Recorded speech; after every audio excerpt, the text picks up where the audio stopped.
ನಮಸ್ಕಾರ ಎಲ್ಲ ಕಲಾ ಬಂಧುಗಳಿಗೆ.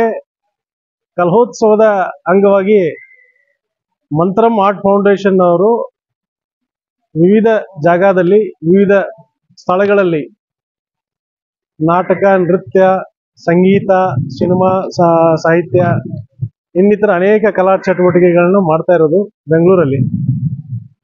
ಅದರ ಒಂದು ಅಂಗವಾಗಿ ಕಲಾ ಶಿಬಿರವನ್ನು ಆಯೋಜನೆ ಮಾಡೋಣ ಅಂತ ನನ್ನ ಜೊತೆ ಡಿಸ್ಕಷನ್ ಮಾಡಿದಾಗ ಅವರಿಗೆ ಕೆಲವು ಸಲಹೆ ಸೂಚನೆ ಕೊಟ್ಟೆ. ಕಾಶ್ಮೀರ ಮೇಡಮ್ ಅವರು ನಾನು ನಿಂತ್ಕೊಂಡು ಇದೆಲ್ಲ ಕಾರ್ಯಕ್ರಮಗಳನ್ನ ನಾವು ಮಾಡಿದ್ವಿ. ಸುಮಾರು ಒಂದು 16-17 ಜನ ಆರ್ಟಿಸ್ಟ್ಗಳು ಬಂದು ವರ್ಕ್ ಮಾಡ್ತಾ ಇದ್ದಾರೆ. ನಾವು ರವೀಂದ್ರ ಕಲಾಕ್ಷೇತ್ರದ ಬ್ಯೂಟಿಫುಲ್ ಜಾಗದಲ್ಲಿ ನಿಂತ್ಕೊಂಡು ಮಾತಾಡ್ತಾ ಇರೋದು. ಇದು ಕಲಾವಿದರೆಲ್ಲ ಇಲ್ಲಿ ಕೆಲಸ ಮಾಡ್ತಾ ಇದ್ದಾರೆ. ಇವರು ಚಿನ್ನೂರು ರಾಯಚೂರು ಗಡಿಯಿಂದ ಬಂದಂತ ವಾಜಿದ್ ಸಾಜಿದ್ ಕಲಾವಿದರು, ಮಾನ್ಯವರು, ಬೇರೆ ಬೇರೆ ಕಲಾವಿದರುಗಳೆಲ್ಲ ಬಂದು ಕೆಲಸ ಮಾಡ್ತಾ ಇದ್ದಾರೆ. ಕಾಮೆಂಟ್ ಮಾಡ್ತಾ ಇಲ್ಲ,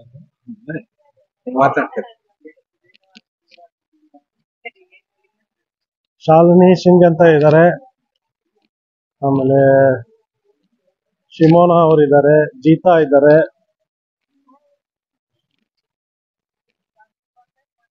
ನಿಮ್ಮ ಹೆಸರೇನಪ್ಪಾ?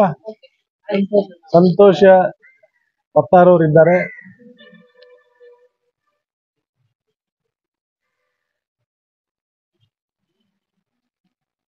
ಅವರು ಬೇರೆ ಬೇರೆ ಪ್ರಕಾರದ ನಮ್ಮ ಕಲಾ ಕೌಶಲ್ಯವನ್ನ ತೋರಿಸ್ತಾ ಇದ್ದಾರೆ, ಕಲಾಕೃತಿಗಳನ್ನು ಮಾಡ್ತಾ ಇದ್ದಾರೆ.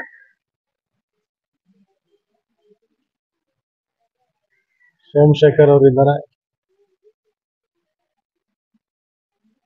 ಬೀರೇಶ್ ಅವರು ಕೆಲಸ ಮಾಡ್ತಾ ಇದ್ದಾರೆ. ಇದು ಸೋಮಶೇಖರ್, ಬೆಂಗಳೂರಿನ ಕಲಾವಿದರು, ತಮ್ಮದೇ ಆದಂತ ವಿಭಿನ್ನ ಶೈಲಿಯಲ್ಲಿ ಕಲಾಕೃತಿಯನ್ನು ರಚನೆ ಮಾಡ್ತಾ ಇದ್ದಾರೆ. ಬೀರೇಶ್ ಅವರು ಕಲಾವಿದರು,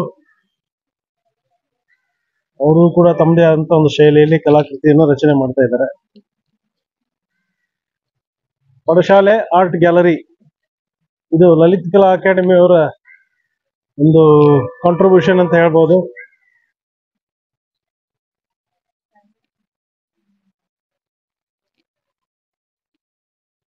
ಇವೆಲ್ಲ ಕಲಾಕೃತಿಗಳು ಕೂಡ ಕ್ಯಾಂಪಿನ ಒಂದು ಅವಿಭಾಜ್ಯ ಅಂಗ ಆಗಿವೆ. ರಮೇಶ್ ತೇರ್ದಾಳ್ ಅವರು ಕಲಾಕೃತಿಯನ್ನು ರಚನೆ ಮಾಡಿರುವಂತದ್ದು.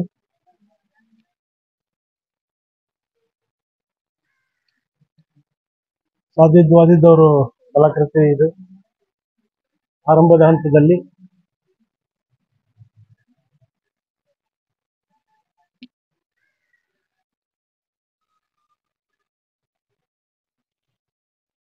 ಪ್ರಿಯಾ ಯುವ ಕಲಾವಿದೆ, ಅವರು ಕೂಡ ತಮ್ಮ ಕಲಾಕೃತಿಯನ್ನು ರಚನೆ ಮಾಡ್ತಾ ಇದ್ದಾರೆ.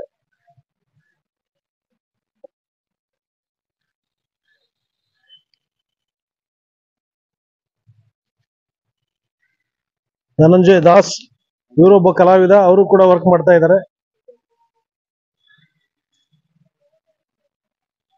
ಮೂಲತಃ ಬಂಗಾಲಿ ಕಲಾವಿದರವರು, ಇಲ್ಲೇ ಬೆಂಗಳೂರಿನಲ್ಲಿ ವಾಸವಾಗಿದ್ದಾರೆ. ಅವರು ಕೂಡ ತಮ್ಮ ಕಲಾಕೃತಿಯಲ್ಲಿ ಮಗ್ನರಾಗಿ ಕೆಲಸ ಮಾಡ್ತಾ ಇದ್ದಾರೆ.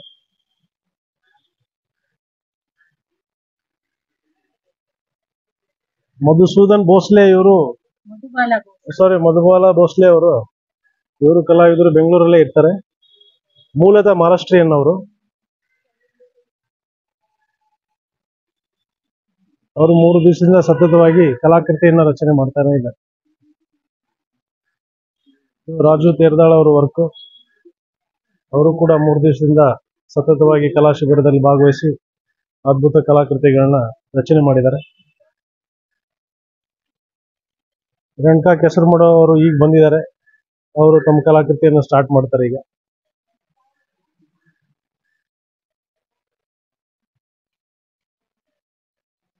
ಕಲಾಕ್ಷೇತ್ರದ ಅದ್ಭುತ ಪ್ರಾಂಗಣ, ಸುಂದರವಾದ, ನವಿರಾದ, ಸೊಗಸಾದ ಸ್ಥಳ.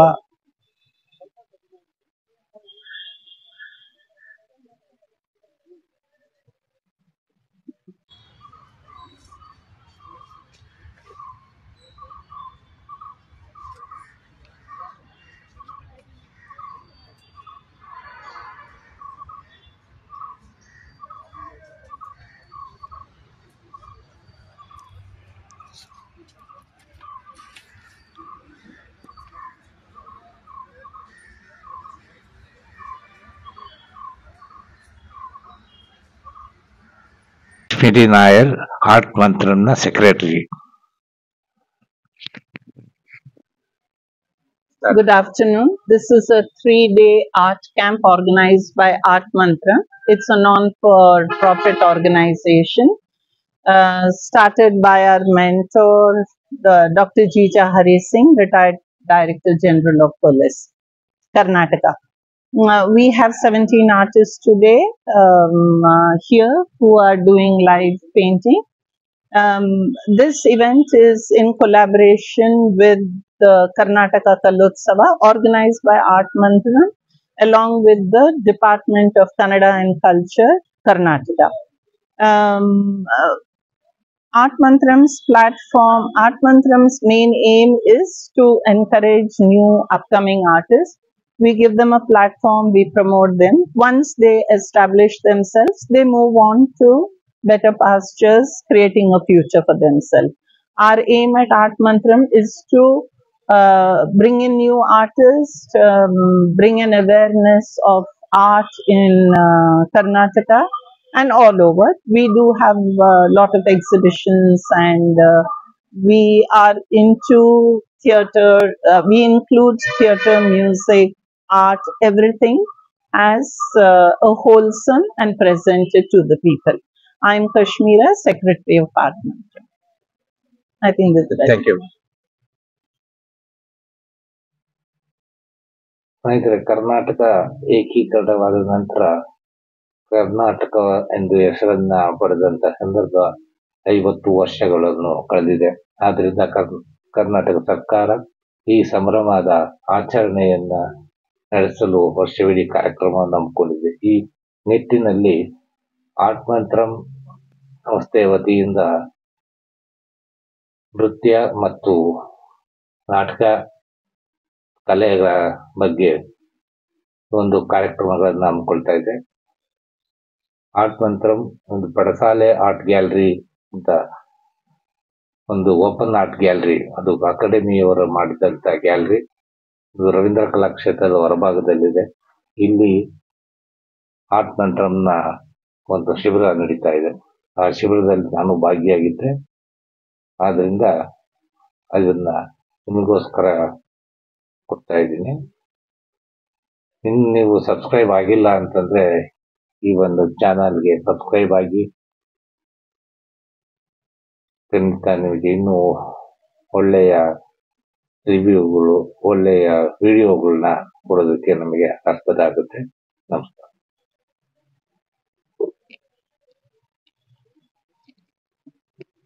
ಕರ್ನಾಟಕದ ಕಲೋತ್ಸವ ಮಂತ್ರಂ ಆರ್ಟ್ ಫೌಂಡೇಶನ್ ಅವರು ಮಾಡ್ತಾ ಇದ್ದಾರೆ. ಅದರ ಅಂಗವಾಗಿ ಇವರು ಕೂಡ ಕಲಾವಿದರು, ರವೀಂದ್ರನಾಥ್ ಪಟ್ಟಣ್ ಶೆಟ್ಟಿ, ಆಮೇಲೆ ಪ್ರಕಾಶ್ ಜಿ ನಾಯಕ್, ಇವರು ಕೂಡ ತಮ್ಮ ಕಲಾಕೃತಿಯನ್ನು ರಚನೆ ಮಾಡ್ತಾ ಇದ್ದಾರೆ.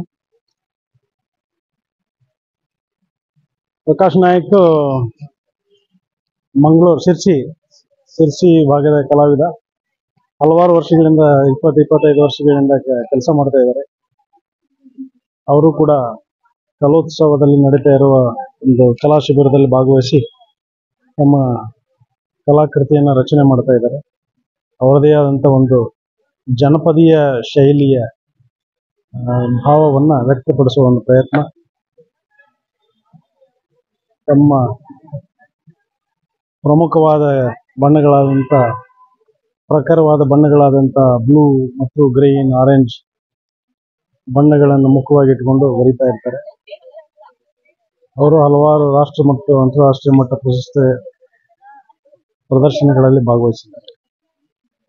ರವಿನಾಥ್ ಕೂಡ ತುಂಬಾ ವರ್ಷಗಳಿಂದ ತಮ್ಮದೇ ಆದಂಥ ಶೈಲಿಯಲ್ಲಿ ಕೆಲಸಗಳನ್ನು ಮಾಡ್ತಾ ಇದ್ದಾರೆ. ಒಂದು ಆರ್ಟ್ ಸ್ಕೂಲು ನಡೆಸ್ತಾ ಇರ್ತಾರೆ. ಅನೇಕ ಕಲಾಸಕ್ತರು ಮತ್ತು ಕಲಾ ಅಭಿಮಾನಿಗಳನ್ನ ಬೆಳೆಸುವಂತ ಒಂದು ಕಾರ್ಯಕ್ರಮ ಮಾಡಿ ಒಂದು ಕಲಾ ಕಮ್ಯುನಿಟಿಗೆ, ಕಲಾವಿದರ ಬಳಗಕ್ಕೆ ಒಂದು ಕಾಣಿಕೆಯನ್ನು ಕೊಡ್ತಾ ಇದ್ದಾರೆ. ಅವರು ಸ್ವಯಂ ಆಸಕ್ತಿಯಿಂದ ಕಲೋತ್ಸವದ ಕಲಾ ಶಿಬಿರಕ್ಕೆ ಆಗಮಿಸಿ ತಮ್ಮದೇ ಆದಂಥ ಒಂದು ಶೈಲಿಯಲ್ಲಿ ಕಲಾಕೃತಿಯನ್ನು ರಚನೆ ಮಾಡ್ತಾ ಇದ್ದಾರೆ. ಇತ್ತೀಚೆಗೆ ಟ್ರೆಂಡ್ ಇರುವಂತೆ ಒಂದು ಜಲವರ್ಣಗಳಲ್ಲಿ ಕಲಾಕೃತಿಯನ್ನು ರಚನೆ ಮಾಡುವಂಥದ್ದು, ತಮ್ಮದೇ ಆದ ಶೈಲಿಯಲ್ಲಿ ವಿಭಿನ್ನತೆಯನ್ನು ತೋರಿಸುವುದು ಅವರ ಮುಖ್ಯ ಉದ್ದೇಶ ಅಂತ ಕಾಣಿಸುತ್ತೆ. ಸಂಜೆ 5:05ವರೆಗೆ ನಯನದಲ್ಲಿ ಕಾರ್ಯಕ್ರಮ ನಡೀತದೆ. ಅನೇಕ ಸ್ಥಳೀಯ ಕಲಾವಿದರು, ಬೆಂಗಳೂರಿನಲ್ಲಿರುವಂತಹ ಕಲಾವಿದರು ಅದರ ಲಾಭವನ್ನು ಪಡೆದುಕೊಳ್ಬೇಕು.